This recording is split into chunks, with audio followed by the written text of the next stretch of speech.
ਸਮੂਹ ਦੇਸ਼ ਵਾਸੀਓ, ਅੱਜ ਕਿਸਾਨ ਸੰਘਰਸ਼ ਨੂੰ ਸ਼ੁਰੂ ਹੋਇਆ 1.5 ਮਹੀਨੇ ਦੇ ਲਗਭਗ ਦਾ ਸਮਾਂ ਜਿਹੜਾ ਹੈ ਉਹ ਹੋ ਗਿਆ। ਆਪਾਂ ਸਾਰਿਆਂ ਨੂੰ ਇੱਕ ਗੱਲ ਦੇ ਉੱਤੇ ਸਹਿਮਤ ਹੋਣਾ ਚਾਹੀਦਾ ਹੈ ਕਿ ਜੇਕਰ ਇਹ ਕਾਨੂੰਨ ਦੇਸ਼ ਲਈ ਠੀਕ ਨਹੀਂ, ਸਮਾਜ ਲਈ ਠੀਕ ਨਹੀਂ, ਤੇ ਪ੍ਰਧਾਨ ਮੰਤਰੀ ਸਾਹਿਬ ਦੀ ਇਸ ਗੱਲ ਦੇ ਵਿੱਚ ਕੀ ਅੜੀ ਹੈ ਕਿ ਇਹ ਕਾਨੂੰਨ ਜਿਹੜੇ ਨੇ ਇਹਨਾਂ ਨੂੰ ਲਾਗੂ ਕਰਨਾ ਜ਼ਰੂਰੀ ਹੈ।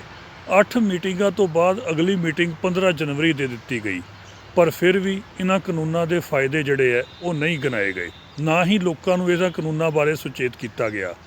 ਮੈਂ ਉਹਨਾਂ ਵਰਕਰਸ ਨੂੰ ਵੀ, ਬੀਜੇਪੀ ਦੇ ਵਰਕਰਸ ਨੂੰ ਵੀ, ਜਿਹੜੇ ਹੈ ਸਾਡੇ ਭਾਈਚਾਰੇ ਦੇ ਵਿੱਚੋਂ ਹੀ ਨੇ, ਸਾਡੇ ਦੋਸਤ ਨੇ ਜਾਂ ਸਾਡੇ ਨਾਲ ਨੇ, ਮੈਂ ਸਾਰਿਆਂ ਨੂੰ ਇੱਕ ਗੱਲ ਦੇ ਲਈ ਇਹ ਹਲੂਣਾ ਦੇਣਾ ਚਾਹਾਂਗਾ ਕਿ ਤੁਸੀਂ ਆਪਣੀ ਅੰਤਰ ਆਤਮਾ ਦੀ ਆਵਾਜ਼ ਸੁਣੋ। ਸੁਪਰੀਮ ਕੋਰਟ ਨੇ ਕੱਲ੍ਹ ਸੈਂਟਰਲ ਗੌਰਮੈਂਟ ਨੂੰ ਇਸ ਗੱਲ ਦੇ ਲਈ ਝਾੜ ਪਾਈ ਕਿ ਤੁਸੀਂ ਕਿਸਾਨਾਂ ਨੂੰ ਇਹਨਾਂ ਦੇ ਫਾਇਦੇ ਨਹੀਂ ਗਿਣਾ ਸਕੇ। ਦੋਸਤੋ, ਆਪਾਂ ਨੂੰ ਇਹ ਕਾਰਜ ਜਿਹੜਾ ਆਪਣੇ ਭਾਈਚਾਰੇ ਤੋਂ, ਆਪਣੀਆਂ ਜਾਤੀਆਂ ਤੋਂ, ਆਪਣੇ ਜਾਤ ਪਾਤ ਦੇ ਫਰਕ ਤੋਂ ਉੱਪਰ ਰੱਖ ਕੇ ਕਰਨਾ ਪਏਗਾ।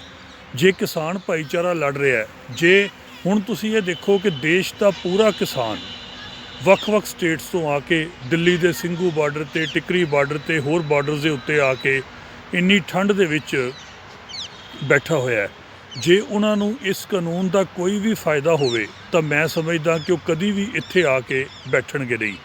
ਸਾਨੂੰ ਸਾਰਿਆਂ ਨੂੰ, ਅਸੀਂ ਕਿਸੇ ਵੀ ਕਮਿਊਨਿਟੀ ਦੇ ਨਾਲ ਸੰਬੰਧਿਤ ਹੋਈਏ, ਦੇਖੋ ਸਰਕਾਰਾਂ ਹਮੇਸ਼ਾ ਹੀ ਇੱਕ ਗੱਲ ਚਾਹੁੰਦੀਆਂ ਹੁੰਦੀਆਂ ਕਿ ਲੋਕ ਆਪਸ ਦੇ ਵਿੱਚ ਲੜਦੇ ਰਹਿਣ।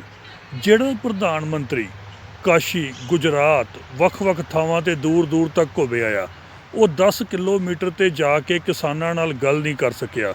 ਇਹੋ ਜਿਹੇ ਪ੍ਰਧਾਨ ਮੰਤਰੀ ਦੀ ਸਾਨੂੰ ਕੀ ਲੋੜ ਹੈ? ਸਾਡਾ ਪ੍ਰਧਾਨ ਮੰਤਰੀ ਇਸ ਤਰ੍ਹਾਂ ਦਾ ਹੋਵੇ ਜਿਹੜਾ ਲੋਕਾਂ ਦਾ ਸੇਵਾਦਾਰ ਹੋਵੇ। ਉਹ ਆਪਣੇ ਆਪ ਨੂੰ ਚੌਂਕੀਦਾਰ ਤਾਂ ਕਵੇ, ਪਰ ਸਿਰਫ ਅਮੀਰਾਂ ਦਾ ਚੌਂਕੀਦਾਰ ਹੋਵੇ। ਅੱਜ ਦੁਨੀਆ ਦੇ ਹਾਲਾਤ ਇਹ ਬਣਦੇ ਜਾ ਰਹੇ ਨੇ ਕਿ ਕਾਰਪੋਰੇਟ ਘਰਾਣੇ, ਅਮੀਰ ਵਰਗ, ਤੁਸੀਂ ਜਿਸ ਪਾਸੇ ਮਰਜ਼ੀ ਝਾਤੀ ਮਾਰ ਲਓ, ਉਹ ਆਮ ਲੋਕਾਂ ਦਾ, ਗਰੀਬ ਲੋਕਾਂ ਦਾ ਸ਼ੋਸ਼ਣ ਕਰ ਰਹੇ ਨੇ।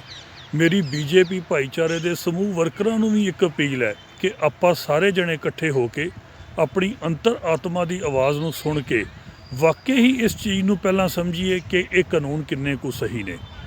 ਜੇ ਆਪਾਂ ਵੱਖ-ਵੱਖ ਥਾਵਾਂ ਦੇ ਉੱਤੇ ਦੇਖੀਏ, ਤੁਸੀਂ ਇੱਕ ਗੱਲ ਨੂੰ ਸੋਚੋ ਕਿ ਜੇਕਰ ਇਹ ਕਾਨੂੰਨ ਸਹੀ ਹੁੰਦੇ ਤਾਂ ਕਿਸਾਨਾਂ ਨੇ ਕਿਉਂ ਨਹੀਂ ਸੀ ਬਣਨਾ? ਜੇਕਰ ਉਹਨਾਂ ਦੀ ਇਨਕਮ ਵੱਧ ਸਕਦੀ ਹੁੰਦੀ ਤਾਂ ਉਹ ਇਸ ਗੱਲ ਨੂੰ ਕਿਉਂ ਨਾ ਮੰਨਦੇ?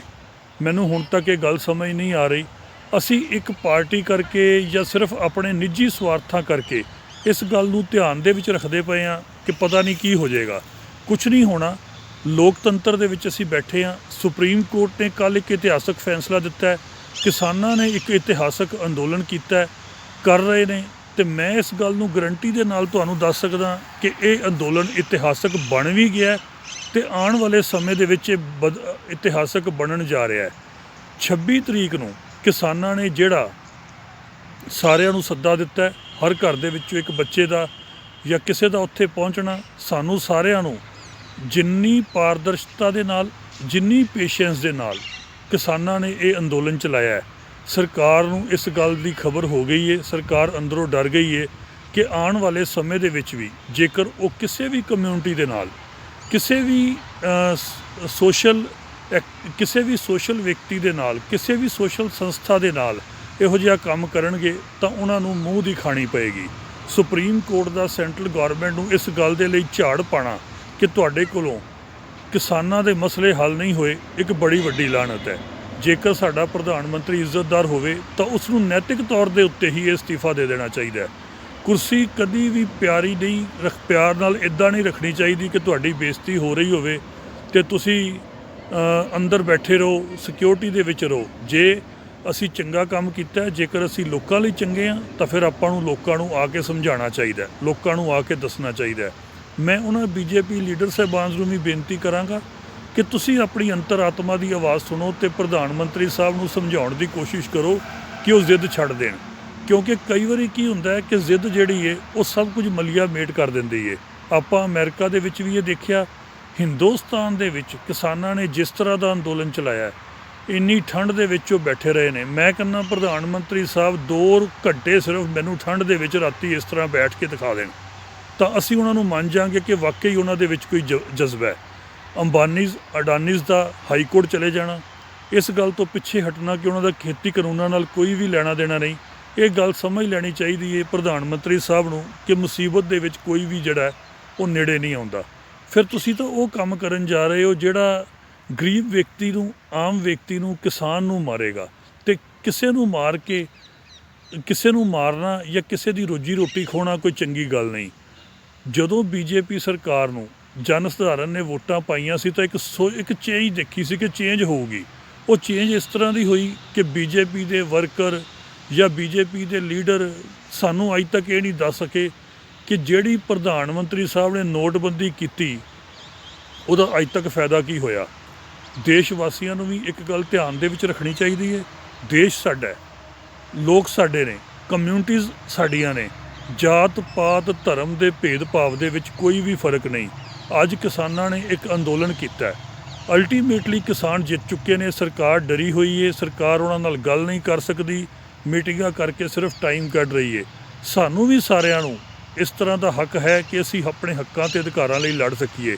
ਅੱਜ ਪ੍ਰਧਾਨ ਮੰਤਰੀ ਨੂੰ ਕੋਈ ਇਹ ਗੱਲ ਪੁੱਛੇ ਕਿ ਨੋਟਬੰਦੀ ਦੇ ਵਿੱਚੋਂ ਕੀ ਬਚਿਆ, ਲੋਕਾਂ ਨੂੰ ਆਪਾਂ ਪਰੇਸ਼ਾਨ ਕੀਤਾ, 100 ਤੋਂ ਵੱਧ ਜਾਨਾਂ ਉਦੋਂ ਵੀ ਗਈਆਂ। ਇਹ ਪ੍ਰਧਾਨ ਮੰਤਰੀ ਦੇ ਉੱਤੇ ਵੀ ਇਸ ਤਰ੍ਹਾਂ ਦਾ ਐਕਟ ਹੋਣਾ ਚਾਹੀਦਾ ਹੈ ਕਿ ਇੰਨੀਆਂ ਜਾਨਾਂ ਦਾ ਜ਼ਿੰਮੇਵਾਰ ਕੌਣ ਹੈ। ਸੋ ਦੋਸਤੋ, ਇਹ ਵੀਡੀਓ ਜਾਰੀ ਕਰਨ ਦਾ ਮਤਲਬ ਸਿਰਫ ਇਹ ਸੀ ਕਿ ਲੋਕਾਂ ਦੇ ਵਿੱਚ ਇੱਕ ਅੱਜ ਦੇ ਸਿਸਟਮ ਪ੍ਰਤੀ ਅਵੇਅਰਨੈਸ ਲਿਆਂਦੀ ਜਾ ਸਕੇ, ਲੋਕਾਂ ਨੂੰ ਇਸ ਗੱਲ ਲਈ ਜਾਗਰੂਕ ਕੀਤਾ ਜਾ ਸਕੇ ਕਿ ਬਹੁਤੀ ਕਮਿਊਨਿਟੀਜ਼, ਬਹੁਤੇ ਲੀਡਰਸ ਜਿਹੜੇ ਨੇ ਉਹ ਸਿਰਫ ਆਪਣੇ ਫਾਇਦੇ ਦੇ ਲਈ ਜਾਂ ਆਪਣੀਆਂ ਪਾਰਟੀਆਂ ਦੇ ਫਾਇਦੇ ਦੇ ਲਈ ਲੋਕਾਂ ਨੂੰ ਲੜਾਉਂਦੇ ਨੇ। ਜੇਕਰ ਸਾਡਾ ਭਾਈਚਾਰਾ ਇੱਕ ਹੋ ਜਾਵੇ, ਕਿਉਂਕਿ ਅਸੀਂ ਇੱਕੋ ਹੀ ਪਿਤਾ ਦੀ ਸੰਤਾਨ ਹਾਂ, ਅਸੀਂ ਸਾਰੇ ਜਣੇ ਇੱਕੋ ਹੀ ਹਾਂ। ਇਹ ਸਾਡਾ ਵਹਿਮ ਹੈ ਕਿ ਸਾਡੇ 'ਚ ਜਾਤ ਪਾਤ ਦਾ, ਧਰਮ ਦਾ ਭੇਦਭਾਵ ਹੈ। ਸਾਰੇ ਧਰਮ ਇਨਸਾਨ ਨੂੰ, ਵਿਅਕਤੀ ਨੂੰ ਇੱਕੋ ਹੀ ਤਰ੍ਹਾਂ ਦੇ ਨਾਲ ਜ਼ਿੰਦਗੀ ਜਿਉਣ ਦੀ ਪ੍ਰੇਰਨਾ ਦਿੰਦੇ ਨੇ, ਮਨੁੱਖਤਾ ਦੇ ਧਰਮ ਬਾਰੇ ਸਿਖਾਉਂਦੇ ਨੇ। ਸੋ ਸਾਨੂੰ ਸਾਰਿਆਂ ਨੂੰ ਜੋ ਵੀ ਕਾਰਜ, ਇਕੱਲੀ ਸੈਂਟਰਲ ਗੌਰਮੈਂਟ ਨਹੀਂ, ਸਟੇਟ ਗੌਰਮੈਂਟ ਵੀ ਚਾਹੇ ਹੋਵੇ, ਜੇਕਰ ਉਹ ਕੋਈ ਗਲਤ ਕੰਮ ਕਰਦੀ ਹੈ ਤਾਂ ਆਪਣੇ ਹੱਕਾਂ ਅਤੇ ਅਧਿਕਾਰਾਂ ਦੇ ਲਈ ਸਾਨੂੰ ਲੜਨ ਦਾ ਪੂਰੀ ਤਰ੍ਹਾਂ ਦੇ ਨਾਲ ਹੱਕ ਹੈ। ਪੇਸ਼ੈਂਸ ਦੇ ਵਿੱਚ ਰਹਿ ਕੇ ਤੁਸੀਂ ਦੇਖੋ ਕਿ ਕਿਸਾਨਾਂ ਨੇ ਇੱਕ ਉਦਾਹਰਣ ਕਾਇਮ ਕਰ ਦਿੱਤੀ। ਇੰਨੀ ਪੇਸ਼ੈਂਸ ਦੇ ਵਿੱਚ ਬਿਨਾਂ ਕਿਸੇ ਲੜਾਈ ਝਗੜੇ ਦੇ ਇੰਨਾ ਲੰਬਾ ਅੰਦੋਲਨ ਚਲਾ ਲਿਆ। ਅਤੇ ਜੇਕਰ ਕਿਸਾਨ ਜਿੰਨੀ ਦੇਰ ਮਰਜ਼ੀ ਹੋਰ ਬੈਠੇ ਰਹਿਣ, ਉਹਨਾਂ ਦੇ ਲੀਡਰਸ ਸਾਹਿਬਾਨ ਨੇ ਜੋ ਕੁਝ ਕੀਤਾ ਉਹ ਸਲਿਊਟ ਦੇ ਕਾਬਲ ਹੈ। ਸੋ ਦੋਸਤੋ, ਅੱਜ ਉਹ ਸਮਾਂ ਆ ਗਿਆ, ਨੌਜਵਾਨ ਪੀੜ੍ਹੀ ਜਾਗੇ, ਜੋ ਸਰਕਾਰਾਂ ਕਹਿੰਦੀਆਂ ਉਹਨਾਂ ਨੂੰ ਪਰਖਿਆ ਜਾਵੇ ਅਤੇ ਫਿਰ ਉਸ ਤੋਂ ਬਾਅਦ ਆਪਣੀ ਵੋਟ ਦਾ ਪ੍ਰਯੋਗ ਕੀਤਾ ਜਾਵੇ। ਕਿਸਾਨਾਂ ਨੂੰ ਨੈਤਿਕ ਤੌਰ ਦੇ ਉੱਤੇ ਜਿੱਤਣ ਦੇ ਲਈ ਮੈਂ ਵਧਾਈ ਜ਼ਰੂਰ ਦਿੰਦਾ, ਪਰ ਨਾਲ ਇਹ ਵੀ ਕਹਿਣਾ ਕਿ ਜਦੋਂ ਇਹ ਲੋਕ ਆਪਣੇ ਘਰਾਂ ਦੇ ਵਿੱਚ ਪਰਤਣਗੇ, ਅਸੀਂ ਜਿਹੜਾ ਉਦੋਂ ਖੁਸ਼ੀਆਂ ਮਨਾਵਾਂਗੇ, ਨਵਾਂ ਸਾਲ ਅਸੀਂ ਉਦੋਂ ਮਨਾਵਾਂਗੇ। ਵਾਹਿਗੁਰੂ ਜੀ ਕਾ ਖਾਲਸਾ, ਵਾਹਿਗੁਰੂ ਜੀ ਕੀ ਫਤਿਹ।